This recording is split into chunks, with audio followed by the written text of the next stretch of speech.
Gloria a Dios, hermanos, Dios los bendiga. Como cada semana, ¿verdad? Estamos llevando a cabo esta enseñanza del libro de Levíticos y es un gusto, ¿verdad?, enviarles la palabra del Señor.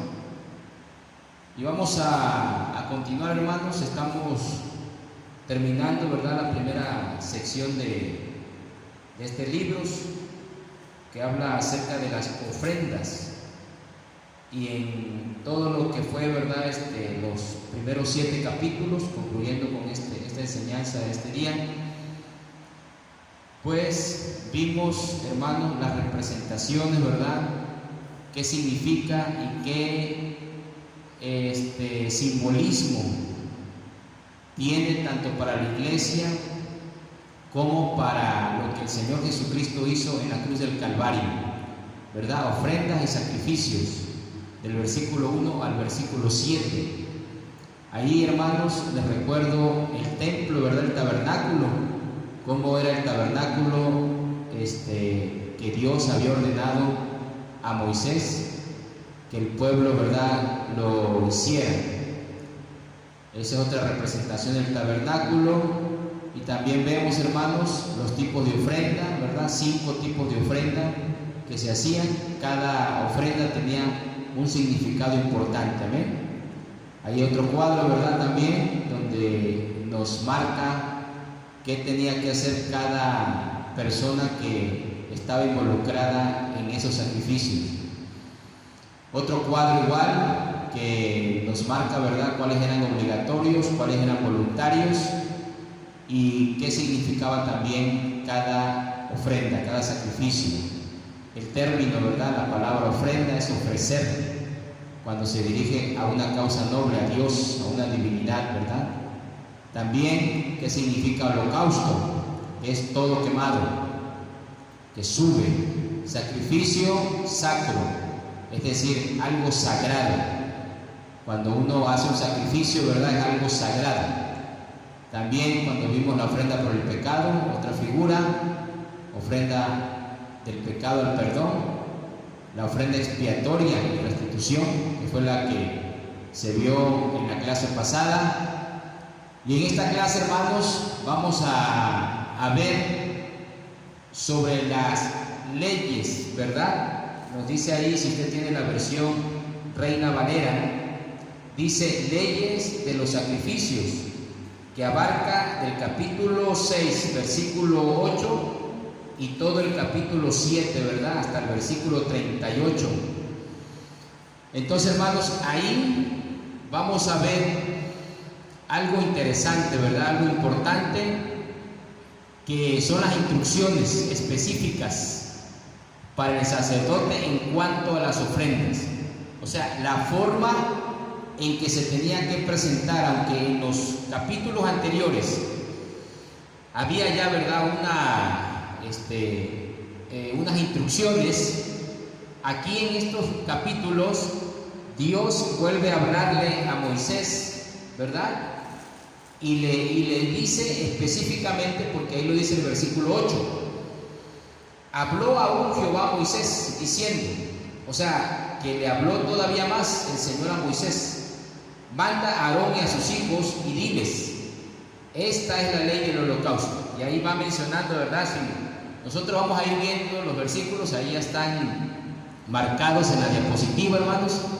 En la diapositiva ya están marcados los versículos. Entonces vamos a ir viendo cómo Dios está dando instrucciones. Amén.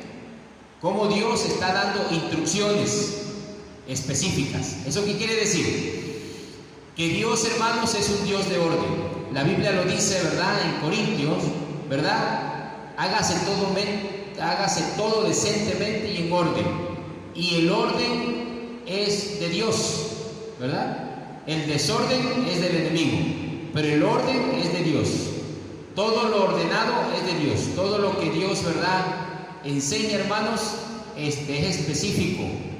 Entonces quiere decir, hermanos, que Dios desea que nosotros también, todas las instrucciones que nos da y las leyes que nos da, las guardemos tal como Él lo ha ordenado, ¿sí? No quitarle ni añadirle. Acuérdense que hubo un mensaje, ¿verdad?, de los domingos que estuvimos dando los temas del mes de la Biblia, en agosto, y ahí hablábamos, ¿verdad?, que no podemos quitarle ni añadirle. ¿Por qué? Porque aquí el Señor dice que le dice a Moisés la ley del holocausto. Esta es la ley del holocausto. Empieza en el versículo 8 al 13. Esta ofrenda habla de consagración. El animal debía de permanecer sobre el altar mientras ardía lentamente por un tiempo prolongado, atendido por el sacerdote. Dice, estará sobre el fuego encendido sobre el altar toda la noche hasta la mañana. Amén. ¿Qué significa? Y el fuego encendido sobre el altar no se apagará. Fíjense. El fuego siempre, hermanos, es símbolo del Espíritu Santo, ¿verdad? El fuego es símbolo del Espíritu Santo. Es utilizado en la Biblia en muchas ocasiones como el Espíritu Santo, un símbolo del Espíritu Santo. Eso entonces habla, hermanos, de que la ofrenda, nuestra ofrenda, ¿verdad? Por eso el apóstol Pablo decía, ¿verdad?, presentar vuestros cuerpos en sacrificio vivo, santo, agradable a Dios, que es vuestro culto racional. O sea, es decir, hermano, que el Espíritu Santo a través de la vida de Pablo estaba simbolizando el holocausto. O sea, una entrega completa, una entrega total, no parcial, ¿verdad? Cuando es una entrega parcial, entonces tenemos dificultades, tenemos problemas, ¿verdad? El Señor lo dijo, no podemos servir a dos señores, ¿verdad? No podemos estar en el mundo y estar en Cristo. No podemos practicar el pecado y estar en Cristo. No podemos, ¿verdad?, vivir una vida oculta aparte y una vida pública aparte. No, nuestra vida tiene que ser totalmente quemada en el altar del Señor. O sea, ofrendada a Él. ¿Por qué? Porque eso es lo más excelente. No porque Dios, ¿verdad?, no nos deje hacer nada ni nos ayude a cumplir nuestros sueños, no, sino porque en todo, ¿verdad?, lo que hagamos y en todo lo que proyectemos, en todo proyecto que tengamos de vida, debe estar presente la presencia de Dios, debe estar presente la voluntad de Dios. Entonces, la característica del holocausto que arde por un largo tiempo es una ilustración apropiada de la obra de darnos a nosotros mismos completamente hacia Dios. El venir a Dios con un sacrificio vivo, ¿sí? Un sacrificio que arde, dice, arde el fuego perpetuo en el altar de tu corazón, decía este escritor, una frase, te la pasas observando a Jesús y teniendo por fe al Cordero de Dios, el cual lleva el pecado del mundo.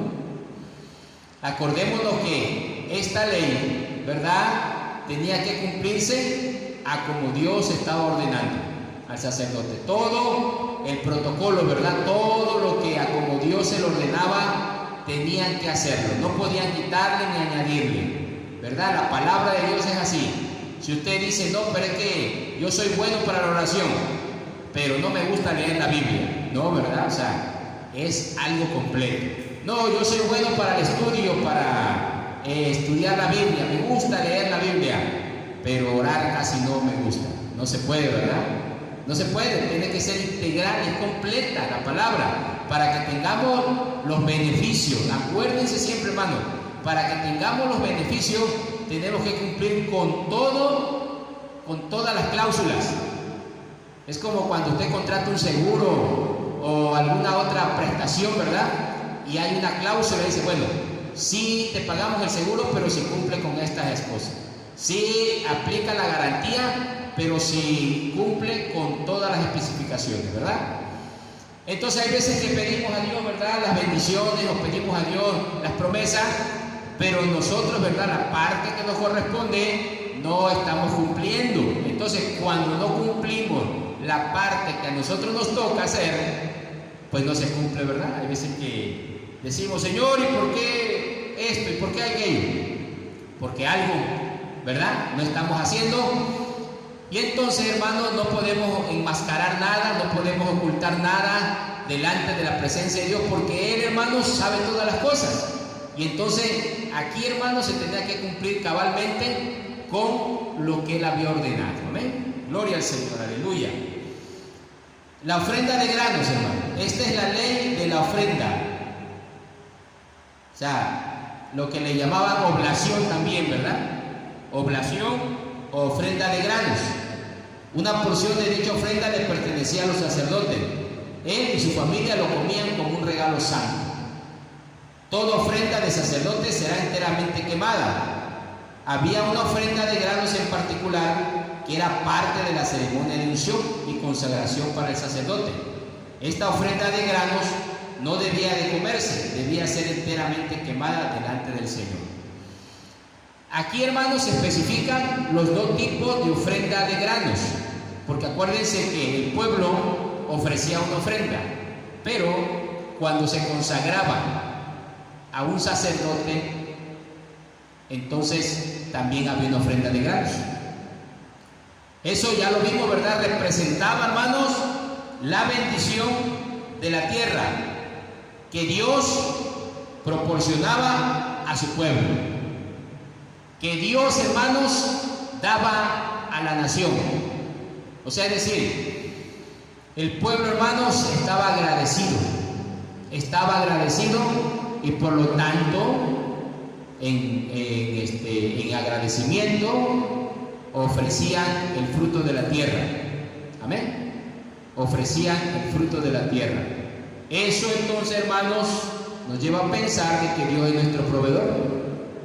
En medio, ¿verdad?, de esta pandemia, en medio de esta situación, de esta circunstancia, el Señor nos ha hablado la palabra y nos ha dicho, ¿verdad?, que Él es nuestro proveedor, el que provee. Jehová proveerá, ¿verdad? Jehová proveerá. Eso le dijo también, ¿verdad?, Abraham a Isaac cuando iban a hacer el sacrificio, ¿verdad?, que Dios le había dicho que ofrendara a su hijo. Y le preguntó, ¿verdad?, Isaac: Padre, ¿y la ofrenda? Y el cordero, ¿verdad? Jehová proveerá. Aleluya. Entonces, en medio de la crisis, Jehová proveerá.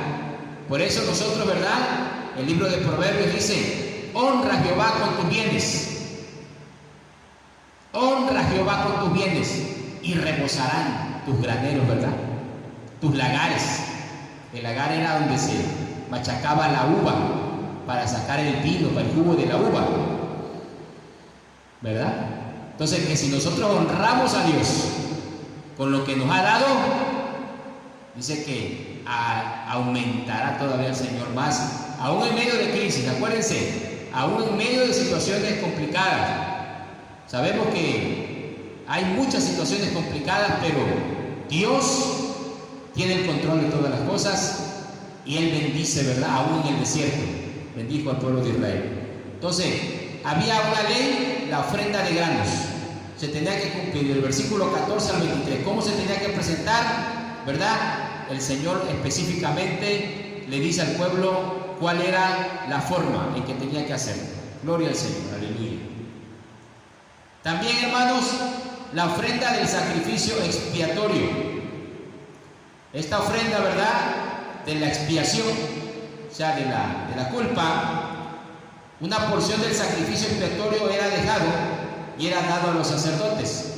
Cualquier cosa tocada por el sacrificio expiatorio o su sangre debía ser limpiada de una manera especial, debido a que se tenía en mente que la víctima del sacrificio estaba infectada con el pecado de aquel que trajo la ofrenda.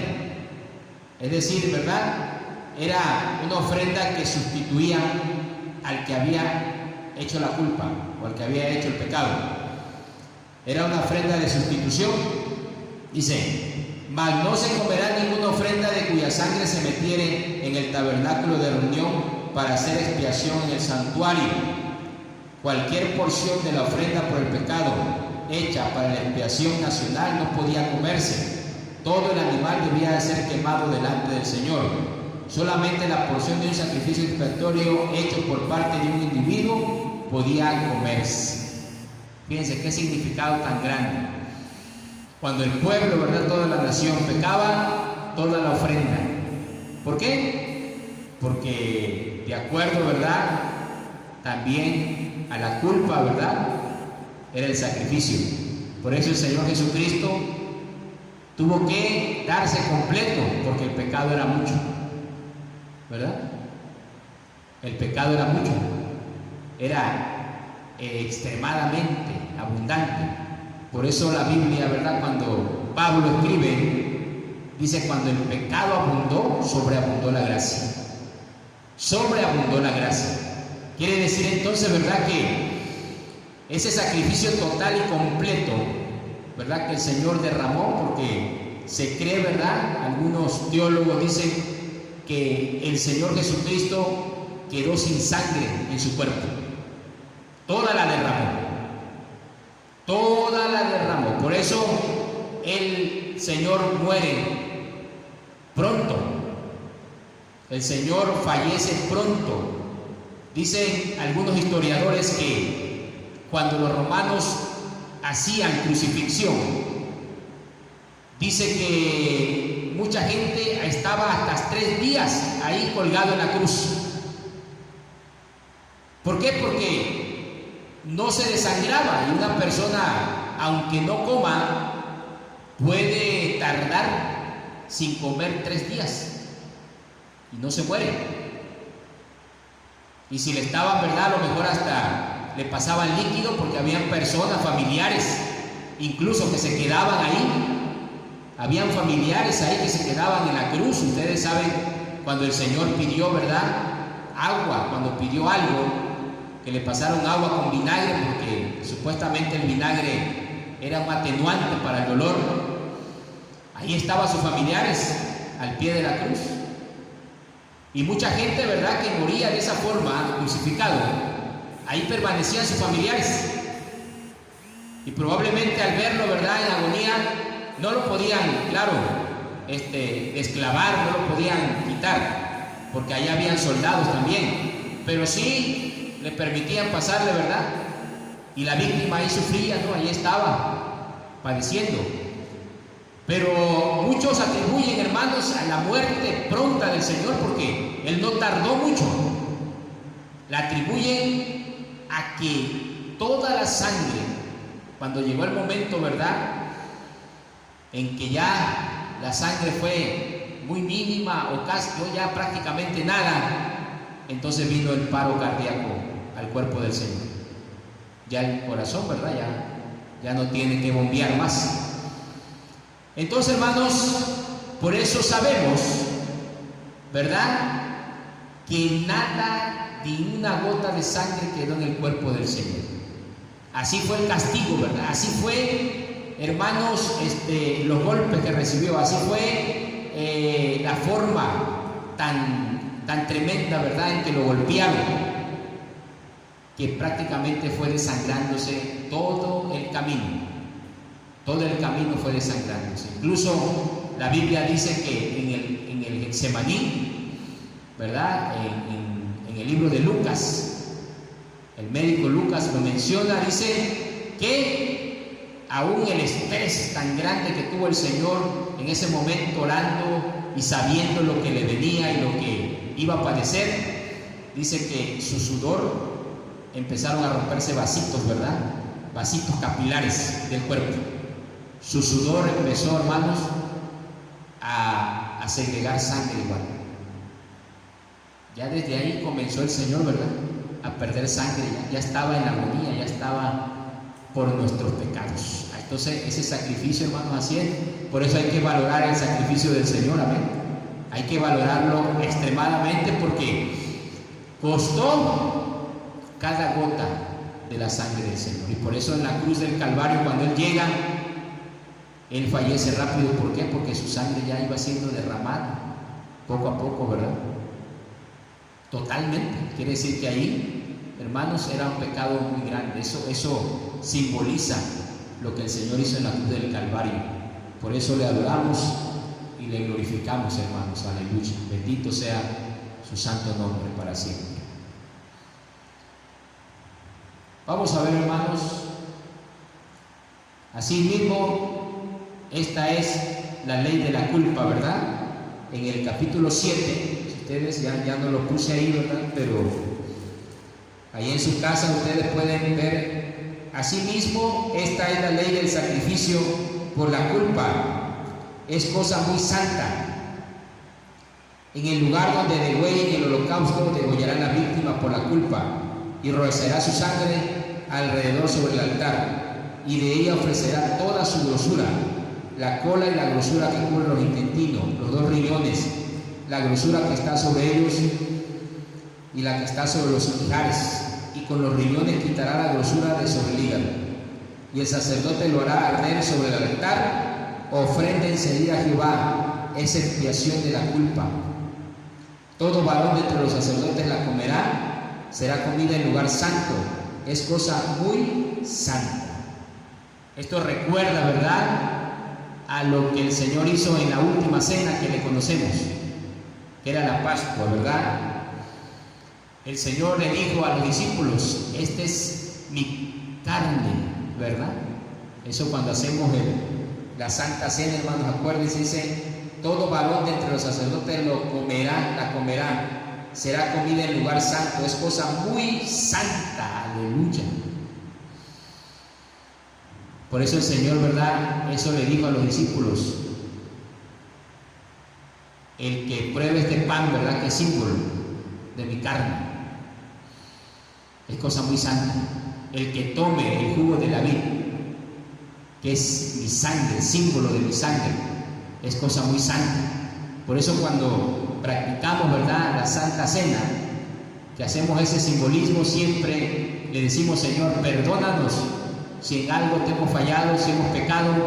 ¿Por qué? Porque tenemos que ir, ¿verdad?, dignamente a participar de esa Santa Cena, porque es cosa muy santa, ¿verdad? Y el Señor lo dice en su palabra cuando Pablo escribía a la iglesia de Corinto, dice: y algunos de ustedes participan, dice, en pecado, hacen las cosas mal, y de pronto les viene juicio, de pronto les viene enfermedad, de pronto les viene muerte, de pronto les viene esto, el otro, porque están participando de algo santo, de algo sagrado, contaminados. Entonces, hermanos, debemos de estar conscientes, ¿verdad?, que participar de las cosas del Señor es una cosa muy santa y debemos esforzarnos. Sabemos que tenemos errores, tenemos fallas, ¿verdad?, tenemos desequilibrios espirituales en la vida, pero siempre, por eso está el sacrificio y está el abogado permanente, dice, a la diestra del Padre, que es nuestro amado Salvador, Cristo Jesús. Está a la diestra para interceder por nosotros, para que vayamos ante su presencia y le digamos: perdónanos, Señor. El día de hoy, ¿verdad?, eché una mentira, el día de hoy se me salieron una palabra obscena, el día de hoy tuve un pensamiento impuro, el día de hoy mi mirada se fue, ¿verdad?, con lujuria, el día de hoy hice algo que no te agradó, Señor, yo lo sé, pero te pido aquí perdón, amén. O sea, por eso debemos de reconocer, ¿verdad?, ir a la presencia de Dios y decirle: Señor, perdónanos. El Señor conoce nuestra vida, y ya cuando vengamos al altar, ¿verdad?, podamos venir con toda seguridad, decir: Señor, te agradezco. No alejarse, ¿verdad? Hay mucha gente que dice: es que ya fallé al Señor, no, al contrario, acércate más a Dios. ¿Por qué? Porque así hizo Adán y Eva, ¿verdad?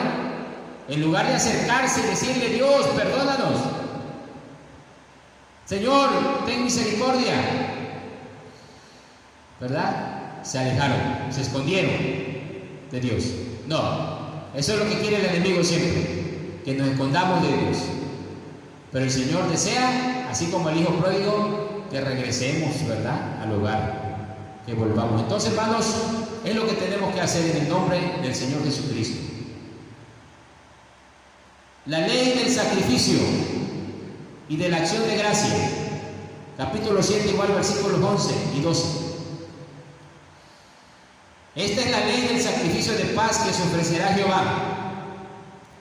Si se ofreciera en acción de gracia, ofrecerá por sacrificio de acción de gracia tortas sin levadura amasadas con aceite, y hojaldres sin levadura untadas con aceite, y flor de harina frita en tortas amasadas con aceite. Ahí está.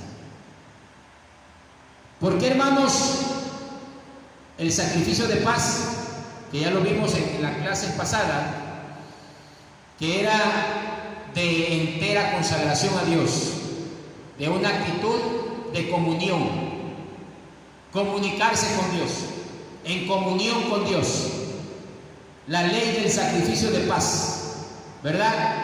No era para perdón, no era para porque cometí algo, ¿verdad? Ni nada, era para agradecer a Dios, era porque agradezco que Dios, el Rey del universo, el Todopoderoso, está en comunión conmigo, aleluya. Gloria a su santo nombre para siempre. Ahí está. ¿Por qué se hacía, hermanos, las tortas sin levaduras? La levadura, ¿verdad? En la Biblia, hermanos, en muchas partes,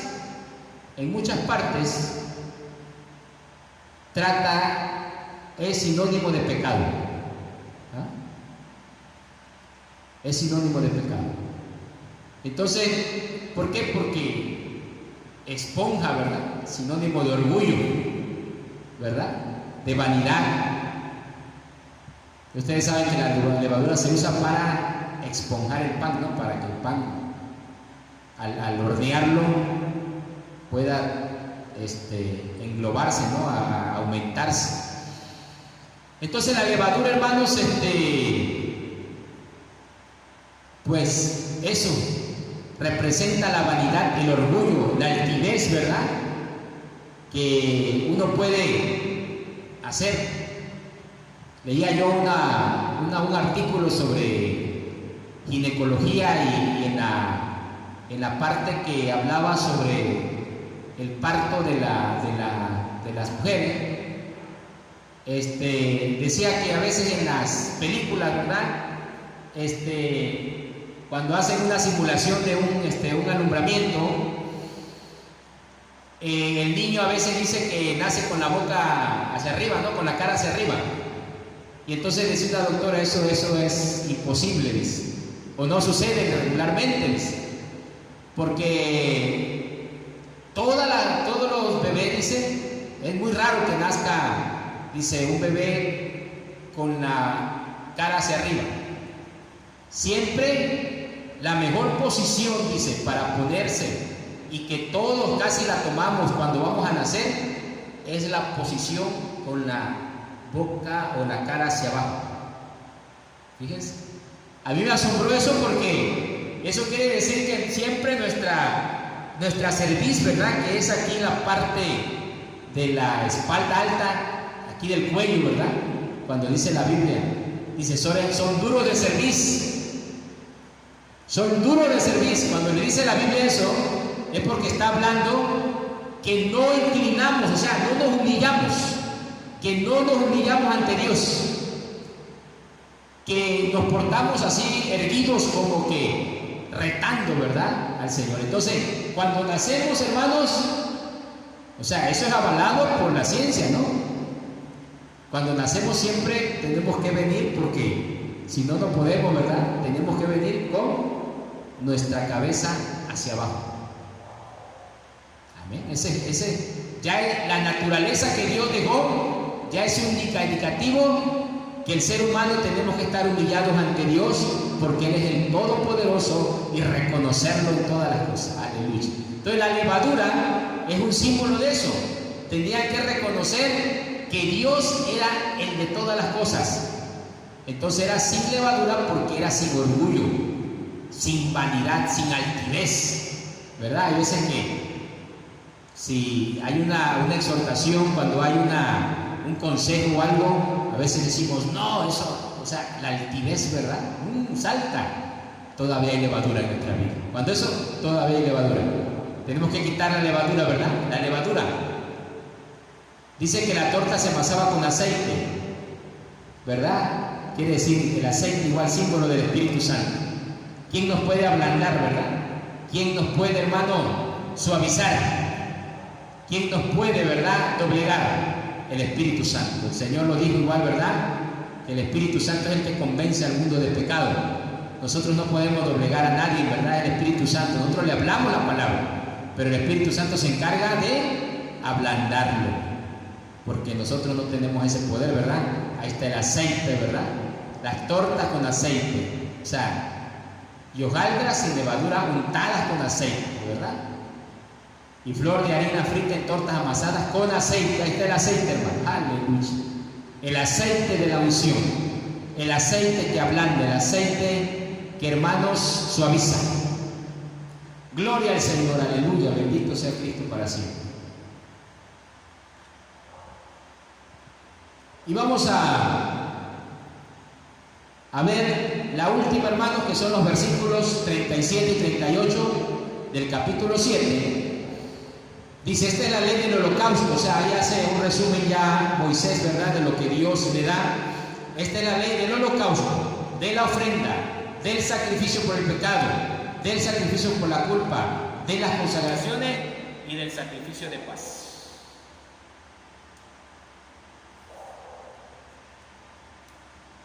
Aleluya, gloria a Dios.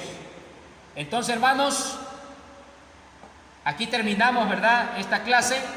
El versículo 38 dice, la cual mandó Jehová a Moisés en el monte de Sinaí, el día que mandó a los hijos de Israel que ofreciesen su ofrenda a Jehová en el desierto de Sinaí. Es decir, hermano, todo esto tenía que guardarse y cumplirse tal como Dios lo había ordenado.